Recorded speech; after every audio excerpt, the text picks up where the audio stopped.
This decision, as we all know, is going to impact the daily lives of schools' families and the daily lives of people living around this site. And I think, given the impact on that community, it behoves the County Council to be completely transparent about the reasons behind the intention to relocate to just south here.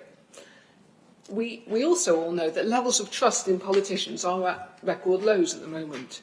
And there just seems to be an old-fashioned instinct going on here of withholding information, but not saying why you're withholding the information. People are asking quite clearly to understand more about the site appraisals, but we're told it's not going to be available until planning application. But I don't understand why. Why is it that way? Why can't you make that Why can't you make the appraisal available now? It would be helpful, I think, to understand that, because it would show empathy in the fact that this is impacting people's daily lives. You also say that you've already made your site appraisal, but that you are also continuing to collect data collection on traffic, parking, and yet it's not clear, if you've already done your site appraisal, how are you going to feed that back through the appraisal of sites? You've got costs of trying to or providing infrastructure which will genuinely enable people to leave their cars at home if possible, get here by walking, scooting, cycling. To make that possible, you're going to have to spend money on infrastructure.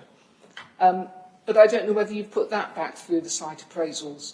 You know, the Angel, just to take an example, for example, thinking about families coming to the school from the south, at the moment the Angel Junction does not have a safe crossing for people coming up from the south. There's no pedestrian crossing if you're walking across the park.